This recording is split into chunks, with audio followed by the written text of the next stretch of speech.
अमरमणि त्रिपाठी, जिसका नाम उत्तर प्रदेश की सियासत और जुर्म की दुनिया दोनों में ही मशहूर है। आज अपनी खास पेशकश में आज इसी नाम का पूरा इतिहास आपको बताएंगे। देखते रहिए हमारा स्पेशल प्रोग्राम अमरमणि की कलंक कथा।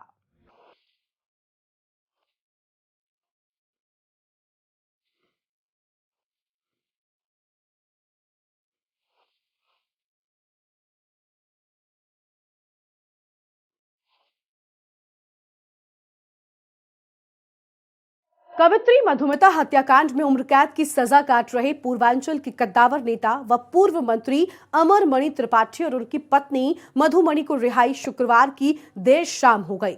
शाम 6 बजे तक सारी औपचारिकताएं पूरी कराकर डीएम कार्यालय से जेल प्रशासन के पास रिहाई का आदेश पहुंचा।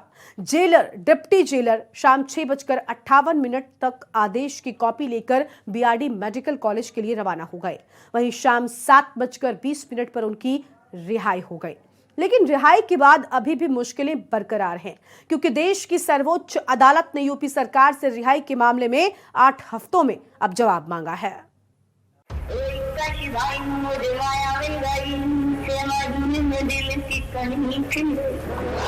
पूर्व मंत्री और यूपी की चर्चित कवित्री मधुमिता शुक्ला हत्याकांड में सजायाफ्ता पूर्वांचल की बाहुबली अमरमणि त्रिपाठी और उनकी पत्नी मधुमणि जेल से रिहा हो गए। मधुमिता शुक्ला हत्याकांड में उम्र कैद की सजा काट रहे अमरमणि के अच्छे आचरण के चलते समय से पहले रिहाई का आदेश जारी कर दिया गया था। अमरमणि त्रिपाठी 20 साल बाद जेल की सलाखों से बाहर निकले, लेकिन अमरमणि को पूरी राहत मिलना अभी बाकी है। अमरमणि त्रिपाठी का नाम यूपी के बाहुबली नेताओं में आता है। एक समय था जब पूर्वी यूपी में उनका खासा रसूख था। यूपी की राजनीति में वो कभी सपा तो कभी बसपा और कमल के फूल के साथ रहकर सत्ता का सुख भोगते रहे। लेकिन मधुमिता हत्याकांड के बाद उनके सितारे गर्दिश में चले गए। अब 20 साल के बाद एक बार फिर ये नाम चर्चा में है और इस पर यूपी की सियासत भी गरमाई हुई है। अमरमणि भले ही जेल से रिहा हो गए हो, लेकिन मुश्किलें अभी कम नहीं हुई है। अमरमणि त्रिपाठी का रिहाई का मामला सुप्रीम कोर्ट में है, जिस पर यूपी सरकार से 8 हफ्ते में जवाब मांगा गया है। ऐसा सवाल यही है कि 8 हफ्ते बाद फिर अमरमणि जेल की सलाखों के पीछे जा सकते हैं।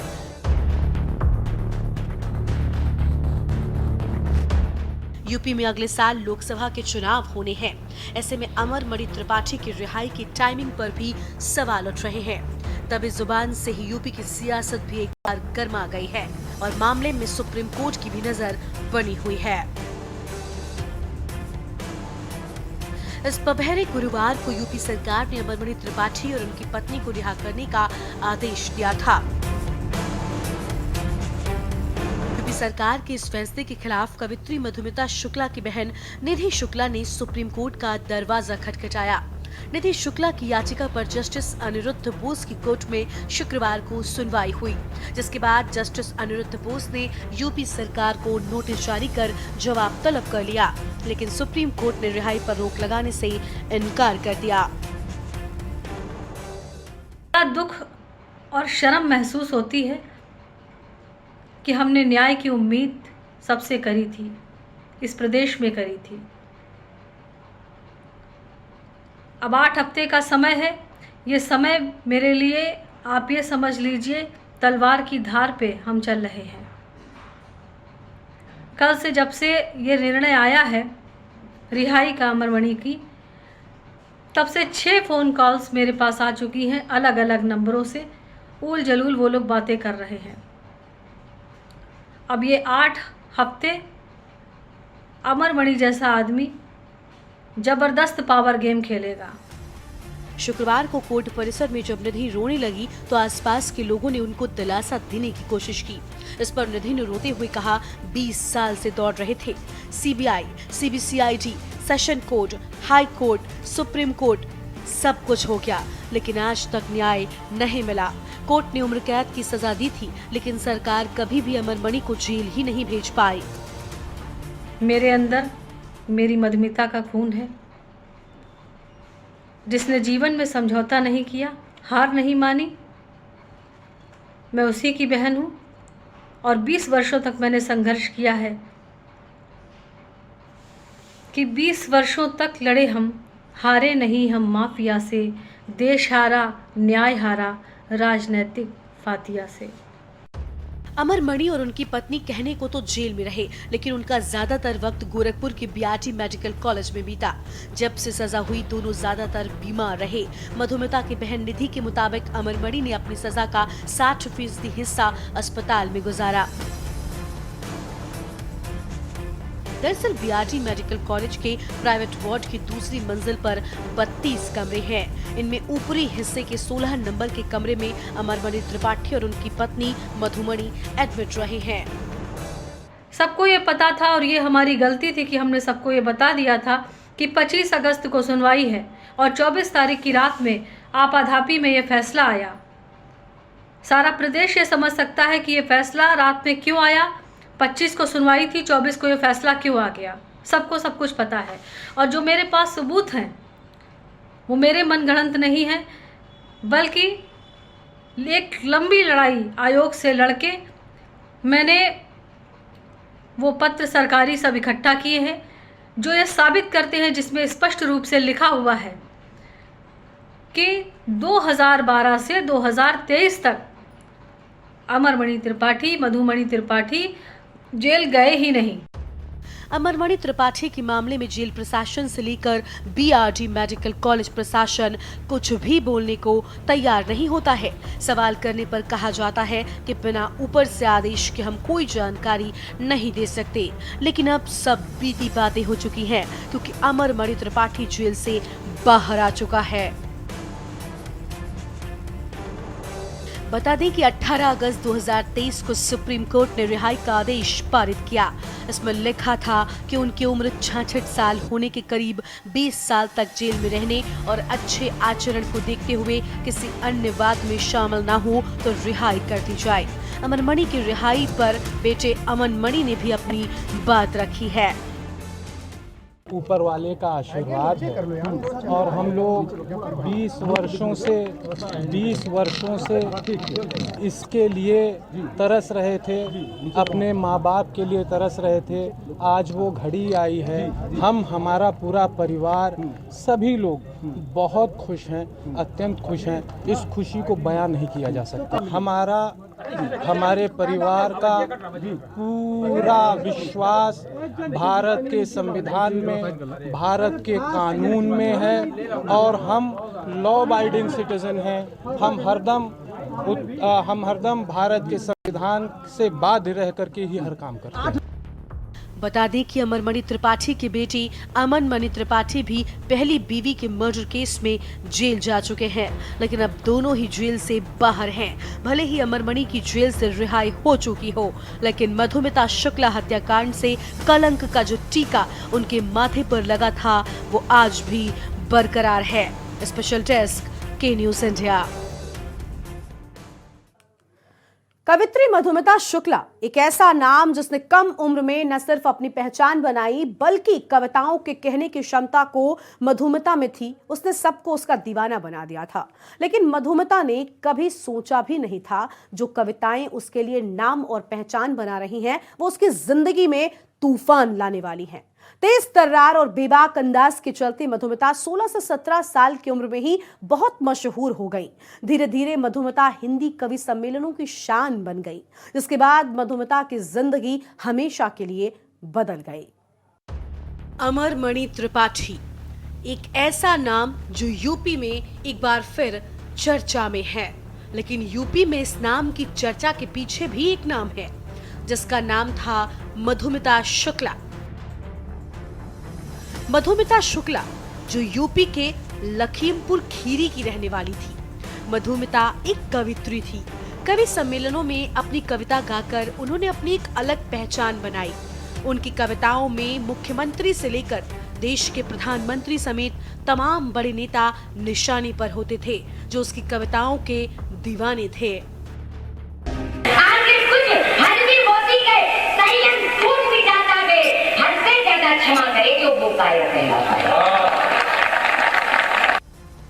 तेज तर्रार और बेबाक अंदाज के चलते मधुमिता 16 से 17 साल की उम्र में ही बहुत मशहूर हो गई थी।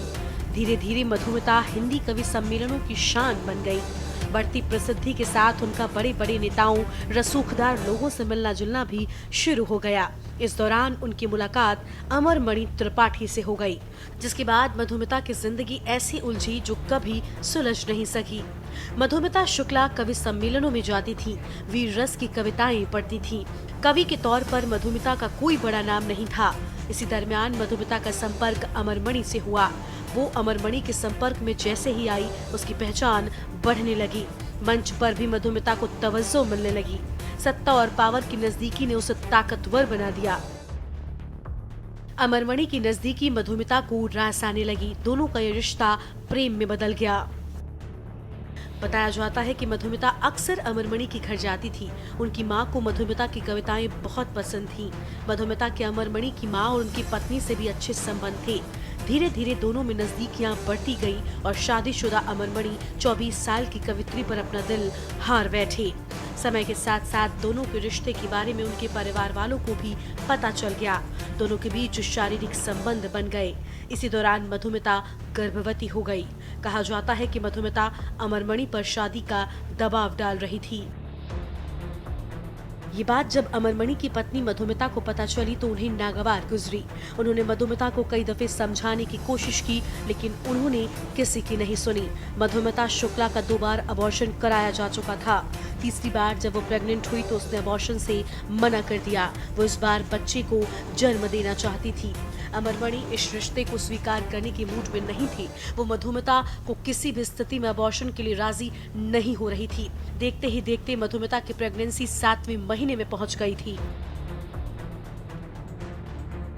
मधुमिता किसी भी स्थिति में अबॉर्शन को राजी नहीं थी, लेकिन मधुमिता पर अबॉर्शन का दबाव बनाया जाने लगा। इसी दौरान 9 मई 2003 को गर्भवती मधुमिता शुक्ला की गोली मारकर हत्या कर दी गई। लखनऊ के निशादगंज स्थित पेपर मिल कॉलोनी में मधुमिता शुक्ला के घर में घुसकर उन्हें गोली मारी गई थी। हत्याकांड में शूटर्स के रूप में संतोष रॉय, भतीजे रोहित मणि त्रिपाठी और पवन पांडे का नाम सामने आया। इसके अलावा अमरमणि त्रिपाठी और अमरमणि त्रिपाठी को भी ऐसा नाम जो यूपी में एक बार फिर चर्चा में है। अमरमणि की जिंदगी में इस नाम की चर्चा के पीछे भी एक नाम सब कुछ जिसका नाम था मधुमिता शुक्ला। मधुमिता शुक्ला जो यूपी के लखीमपुर खीरी की रहने वाली थी। मधुमिता एक कवित्री थी। कवि सम्मेलनों में अपनी कविता गाकर उन्होंने अपनी एक अलग पहचान बनाई। उनकी कविताओं में मुख्यमंत्री से लेकर देश के प्रधानमंत्री समेत तमाम मधुमिता के परिजन हत्याकांड के शुरुआती दिनों से ही अमरमणि के खिलाफ कड़ी कार्रवाई की मांग कर रहे थे। हालांकि अमरमणि ने भी अपने राजनीतिक रसूख का इस्तेमाल शुरुआती दिनों में खूब किया। घटना के समय यूपी में मायावती की सरकार थी। अमरमणि मंत्री थे। सीबीसीआईडी मामले की जांच कर रही थी, लेकिन उसकी जांच में लगातार अमरमणि को क्लीन चिट दिए जाने का दबाव था। सीबीसीआईडी ने 20 दिन की जांच के बाद मामला सीबीआई को ट्रांसफर कर दिया, जिसके बाद अमरमणि की जिंदगी में सैलाब आया, जिसने अमरमणि का सब कुछ तबाह कर दिया। मधुमिता शुक्ला हत्याकांड यूपी में हर किसी की जुबान पर था।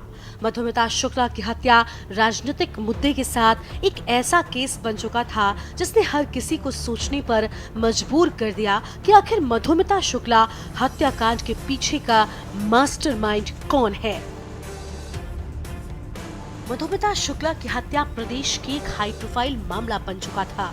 हत्या की जांच पड़ताल शुरू हुई तो उसके तार बाहुबली नेता अमरमणि त्रिपाठी से जुड़ते नजर आए।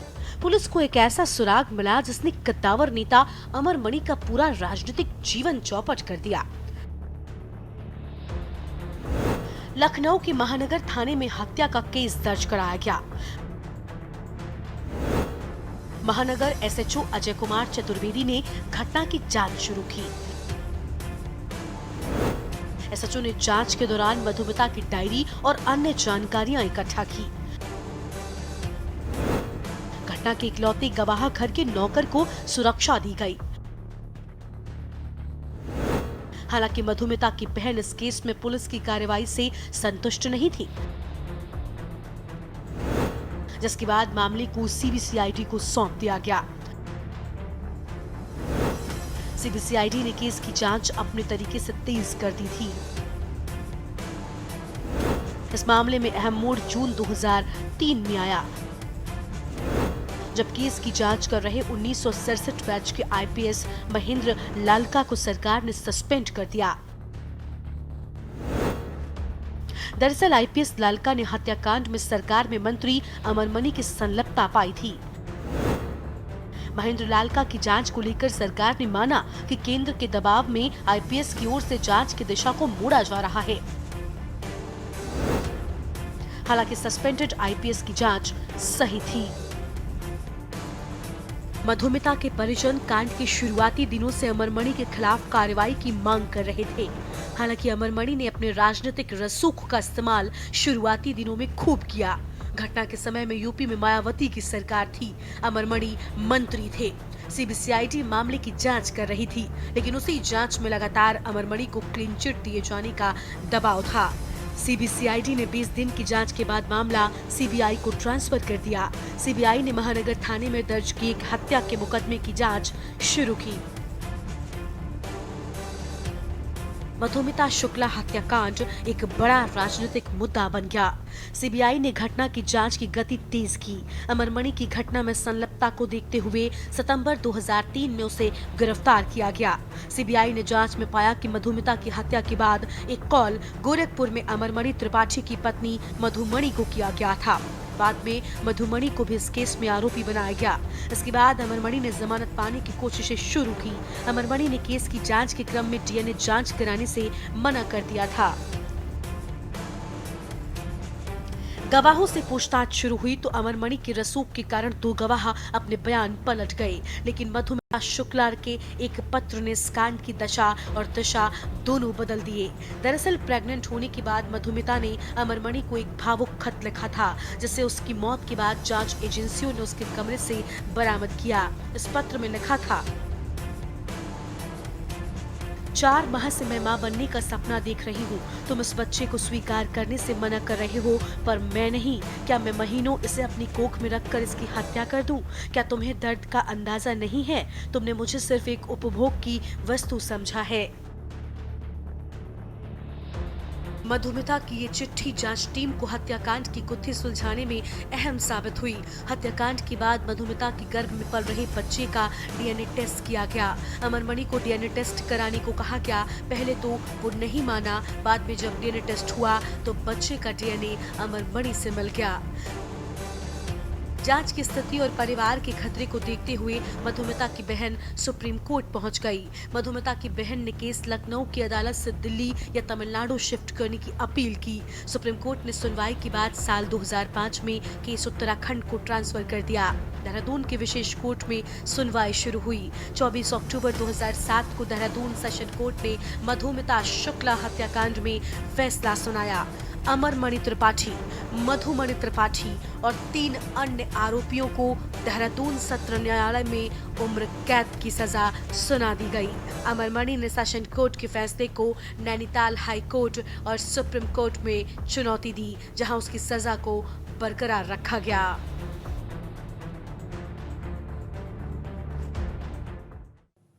एक वक्त था जब यूपी में अमरमणि त्रिपाठी के नाम की तूती बोलती थी। अमरमणि त्रिपाठी का नाम यूपी के बाहुबली नेताओं में आता है। एक समय ऐसा था जब पूर्वी यूपी में उनका खासा रसूख था। यूपी की राजनीति में वो कभी सपा तो कभी बसपा और कभी कमल के फूल के साथ रहकर सत्ता का सुख भोगते रहे। लेकिन मधुमिता हत्याकांड के बाद उनके सितारे गर्दिश में जाते रहे। अमरमणि त्रिपाठी ने अपनी राजनीति की शुरुआत भारतीय कम्युनिस्ट पार्टी से की, लेकिन इसके बाद वो कांग्रेस के साथ आ गए। उन्होंने कांग्रेस के बाहुबली नेता हरिशंकर तिवारी का अपना राजनीतिक गुरु बनाया और उनसे राजनीति के गुर सीखे। राजनीति में आने से पहले ही वो अपराध की दुनिया में एंट्री कर चुके थे। उन पर हत्या, लूट और मारपीट जैसे कई मामले दर्ज थे। कुछ ही समय में अमरमणि त्रिपाठी ने पूरे इलाके पर दबदबा कायम कर लिया था। अमरमणि त्रिपाठी ने साल 1996 में पहली बार महाराजगंज की नौतनवा विधानसभा सीट से कांग्रेस के टिकट से चुनाव लड़ा और जीत हासिल की और इसके बाद वो लगातार 4 बार इस सीट से विधायक रहे। 1997 में वो कांग्रेस को छोड़कर लोकतांत्रिक कांग्रेस पार्टी में शामिल हो गए और फिर कल्याण सिंह की सरकार में मंत्री बन गए। साल 2001 में बस्ती के एक बिजनेसमैन के बेटे के अपहरण मामले में उनका नाम आया तो बीजेपी ने उनसे किनारा कर लिया। साल 2002 में अमरमणि त्रिपाठी बसपा के साथ आ गए और उन्हें नौतनवा सीट से ही फिर टिकट मिल गया और इस सीट का ज्यादातर ब्राह्मण मतदाताओं की संख्या होने का उन्हें फायदा मिला और वो चुनाव जीत गए। 2002 में मायावती की सरकार बनाने में उन्होंने अहम भूमिका निभाई, लेकिन 2003 में वो समाजवादी पार्टी के साथ आ गए और मायावती की सरकार गिरवा दी।